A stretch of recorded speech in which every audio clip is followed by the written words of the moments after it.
Hey there everybody, Mazrock here, and today we are chilling in the Sanctum of Light for the 9.2.7 Protection Paladin Guide. I'm going to be going over raid talents, stats, and all those fun stuff that you kind of want to know for Season 4 of Shadowlands, with obviously with a primary emphasis on Mythic Plus, because that's the biggest change towards this season, right? Protection Paladin was one that I think I have rated a little low on my tier list now that I've played it more, right? It's a lot of fun. It's an absolute blast and can feel absolutely tanky and really just be a great tank. I think you're going to see a lot more prot paladins kind of rise up as well, and they still are one of the best pug tanks that you can get with their current setups and everything like that. So let's before we get into it, please like, comment, subscribe. I cannot believe how quickly we hit 3K subs. I guess 4K is the next big benchmark. Like, I don't know. I really don't know what to do anymore. 4K is the next big benchmark. At 5K, I'm going to do something special. Don't know what that is yet, but I'm going to do something special for 5K. Maybe like a Charizard onesie stream or something. I don't know. We'll see. But yeah, so please like, comment, subscribe. There's a Patreon link down below if you wish to support me directly. If you have any questions about Prot Paladin or any other tank, there is a community Discord down below. Lots of friendly people, always willing to help out. Great. I mean, honestly, I am thankful for everyone in that Discord every day. And there is also a Twitch link if you want to watch me stream. So let's get into it. So Mythic Plus first. Covenant of choice is obviously Kyrian for Prot Pally.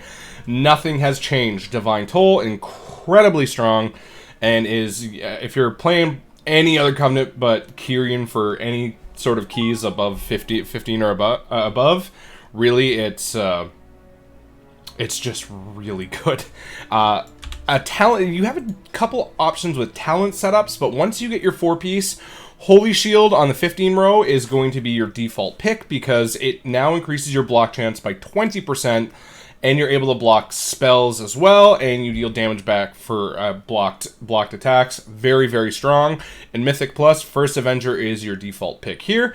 On the 30 row, you do have two options. I tend to go with Blinding Light way more than I go with Fist of Justice. Having more Hodges is absolutely great, but having a full AoE cast stop in this game is incredibly good, especially if you are a pug tank.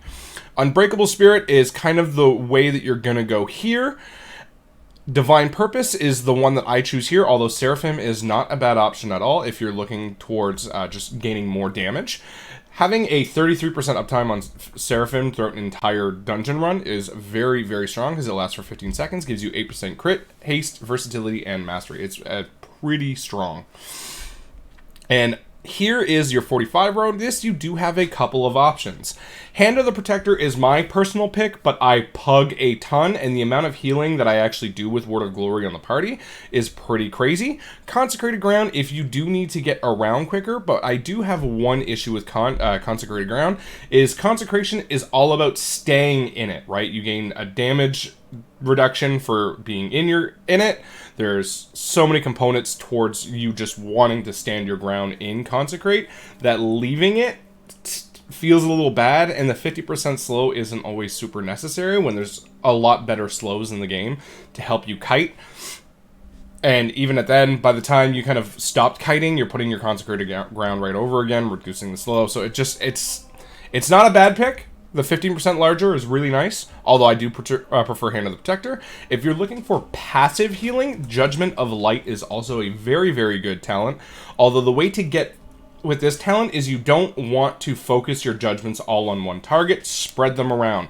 Once you notice that Judgment of Light is on a target, you can check that over the nameplates. What you do is you tab target to someone else, or you click something else and you throw a judgment at them. So that way you're spreading around the Judgment of Light, because the passive healing from this can be a lot, but it has to be from a lot of multiple sources in Mythic Plus, just due to kind of how the attacks work, right? In raids, this is a perfectly fine talent because it gets spread across the whole raid very easily across 20 people. But to get it across 5 people, with the types of attacks that are in Mythic Plus, you want to spread this out across. So those are the 3 options, but those are really your own pick. Lastly, you have Righteous Protector.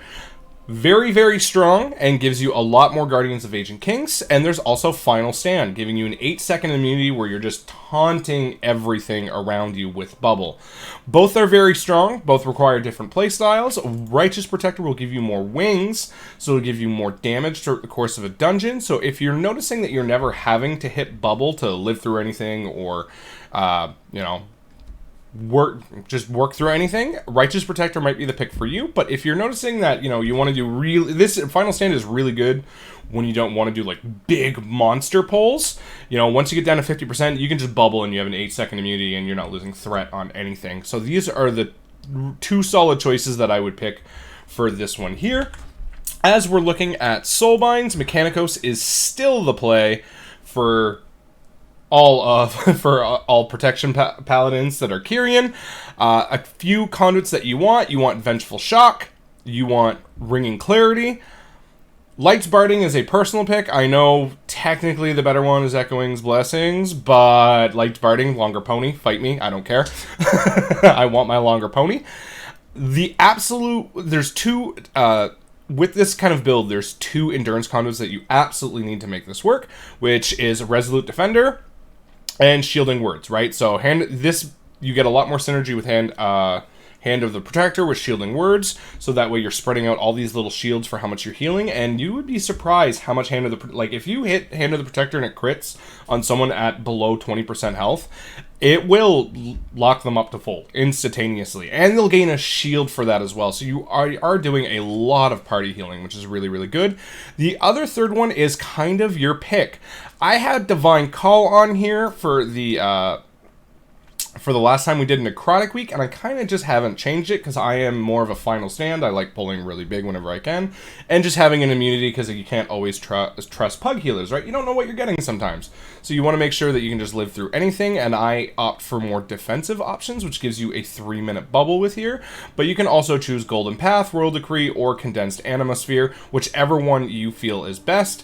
I would probably opt for Condensed Animosphere or Royal Decree first. If you're running Righteous Protector, Royal Decree is very strong because you're going to be able to get a lot more uses out of that Guardian of Ancient Kings, and you're going to be able to get free wogs, so extra free healing, extra Hand of the Protector healing. It really all synergizes and flows nicely with one another. Now, stats, because that matters in Shadowlands right now because of the current bounty buff in Season 4 Mythic Plus. You have 4 options. You can get a bounty for haste, mastery, versatility, or crit. I have tried 3 of them. I have not tried crit, although I assume it would be a nice big damage buff and lower keys. Mastery was the one that felt the absolute best to me. Now, as you're progressing in keys higher and higher, as you start the dungeon, you're going to notice that, you're a little bit squishy. Your health bounces around a little bit more. And not that you're squishy, I think you're a little bit more of a yo-yo tank as the dungeon starts. But as the dungeon progresses and you gain mastery, I got to 91% block chance on, I had literally farmed out, I had a route that took almost every single of the shrouded buffs or whatever, and I had 91, I think it was 90 or 91% block chance, but that had like every single stack, and we were way over count. It was kind of a fun run of just, stupid proportions, but it really does matter. You're never going to get that many stacks. I think we had like something like 19 or 18 stacks, I think. I could be remembering that wrong, but we had a super, super high block chance. And by the end of the dungeon, you are going to feel incredibly tanky. Like, you're just going to be able to throw out wogs like crazy because you're not going to need them for yourself. So this is kind of really the power level of Paladin just increases so much. And one of the reasons why you want Mastery as your pick here is it increases your block chance. It reduces all damage while inside your Consecrate, and it increases your attack power. So you get 3 full bonuses from Mastery, which only get better and better. So you get more tanky, you block more, you throw more judgments because you're blocking more, although the internal cooldown, all that kind of works well in its favor. And then you're just gaining stronger DPS because you're gaining attack power. It is just very strong. I have tried the haste, and although it didn't feel bad, it was not great. Not gonna lie, it kind of could have been better, is what it is. A few pieces of gear. So let's talk gear now, because we have the raid vendors. So as long as you've completed the Fated Raids on I think it's any difficulty, you're going to be able to get up to 3 total pieces from the raid vendors as they appear next week once you start completing Sepulchre, the first ones. Really, you kind of have a couple of options here. Really, Shard of Anhilde's Aegis is incredibly strong. One of the best tanking trinkets in all of Shadowlands. And the Old Warrior's Soul. Both of those should be pretty much your default picks for trinkets for Protection Paladin. Unfortunately, there's none of the shields that really are good enough from the raid. The Mechagon shield wouldn't be a terrible option to farm out because it does have mastery on it, and you do get the extra bonus for blocking, and you're gonna have such an extra high block chance that you'll gain some more absorbs, which synergizes well with your Avenger Shields absorbs. In Mythic Plus, it kind of flows really nicely, although I don't think that's going to be a default pick for anyone. Like, I don't think that should be like, I need to farm this out because it's all I can use, right? You can absolutely use any other one that you want, but if you get a 3 or 4 Mechagon shield in your Great Vault, don't be sad. It's pretty good. It'd be pretty good and has a high enough block chance to warrant it being used. Unfortunately, I have not been super lucky with my gear. I think I've got 1 drop in all of the dungeons that I've done, and it's this rebooting Bitband, which I lost a lot of mastery to be able to swap because the ring that I had before had the others, and then I gained versatility somehow. Usually I try and stick around 10 to 12% versatility and stack mastery as much as possible, and then keep your haste around 33%. Talents for raiding. Holy Shield, Crusader's Judgment, 30, your pick, have fun, doesn't matter. Unbreakable Spirit and Divine Purpose are the 2 that I go for, but you can choose Seraphim in the 40 row.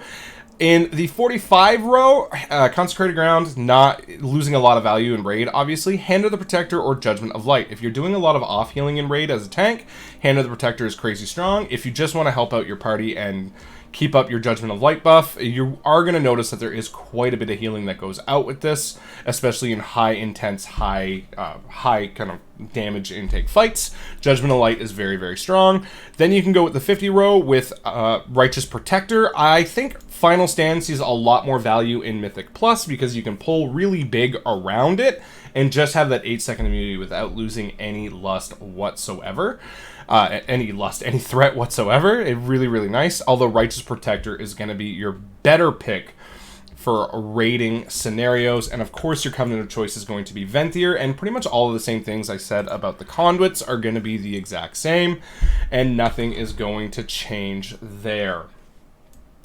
Legendary options for Protection Paladin. So we have the Seal of Righteous Fury, which you're probably going to make on your ring. Now, one of the things that I have been debating currently, so I had almost no versatility gear in Season 2 and 3, and my verse was struggling to get above 10%, so I personally opted for Haste Verse on this ring. Although with the amount of gear that you can get now, you should pretty easily be able to get your versatility up to 10+%. I am probably going to dismantle this and make this as a haste mastery ring. Those should be the 2 stats that you're prioritizing. So then that way you can kind of work that around. And then your unity, I made it on the belt. I'm probably not going to change it. It was there since last season and I just don't care. Although making unity on bracers has been a pretty strong option this season, just due to have it being your lowest stat budgeted item because it's only $291. I think they should just up these all to like $311 or whatever and be done with it, but whatever, that's kind of just how it is and how it works, right? But those are your legendary options for Mythic Plus, and then of course for raiding, you're going to want to go with Mad Paragon's Pursuit. Hammer of Wrath deals 30% additional damage and extends the duration of your wings by 1 second, which is also why you take Righteous Protector, and then you get a bunch of Hammer of Wraths while you're in your Venthyr, so it just deals so much more damage. It's really, really nice. It's really good. Those would be your legendary options for raid. All in all, final thoughts on Prot Pally. I actually think that I rated this a little bit too low on my tier list. The mastery buff is actually crazy noticeable towards the end of the dungeon, where you're going to basically feel like a god just like you're blocking everything, you're not taking any damage, and you're super tanky to the point where when you start a new dungeon, you're like, oh crap, I'm actually taking damage, what's going on here? And that means that the buff is noticeable, especially when you don't have it. But it has so many strengths, so much crazy utility with Divine Toll, Avenger's Shield. It's got its kick, Divine Bedazzle, which is what we call Blinding Light on my stream. You still have Cleanse Toxins, although poison and disease effects currently in this meta, or in this season, I should say, are a lot less frequent than the Shadowlands, where you basically needed some version of this in every single dungeon you went. But there is a lot of things that you can do with Prot Pal. Freedom on the Grand Menagerie boss in Streets is still incredibly strong on those chains. You do have so many options that you can just help out. And you're like, you know, if you need to help DPS kick, you can do that. If you need to help healers to heal, you can do that. So many fun things. Paladin is honestly a very, very strong tank right now with lots of different varieties of play. So it's not just, here's my cookie cutter build for Mythic Plus, for example. If you're not doing any big pulls and you know you're never going to hit bubble, you can opt for Righteous Protector. But if you know you want to do big pulls and you want to guarantee that you live through them, you can go with Final Stand. There's so many different options that you can do here, especially like having bubble for Moreaus and things like that. And Bop, Blessing of Protection, is still incredibly strong and does see some very good uses in this season of Mythic Plus. If you're playing Prot Pally, have fun, take that mastery buff and go to town, and check to see how high your block chance gets, because you're going to want to stack mastery. Now, I actually had my mastery up to like 33%. Before some of the gear that I got. So unfortunately, I dropped more than I care for. I would love to see this verse go back up, some of this verse go back up to mastery and get that back up. But with gear in time, that will happen. And some luck, because gear in Mythic Plus is all revolving around luck. There's not a whole lot of plate classes that are currently playing. I try and grab Fury, I try and grab Warriors and DKs when I can, but as DPS specs, they are not many right now, and Retribution Paladins are almost unheard of, unfortunately, because they have been very, very strong this season with the mastery buff and stuff like that. So, all in all, I hope you're having fun playing Protection Paladin. And like I said, if you have any questions on the spec whatsoever, you can always check down in the Discord down below. As well, there is a beginner's guide to Prot Paladin. So if you've just started tanking this season, and there's a lot of things that you want to know about how the class works, I made a beginner's guide, which takes none of the legendaries. Beginner's guide takes just the base class, what its talents are, what they mean, what the spells do, and kind of work all of that in and around. So if you need any help there, that it is for you.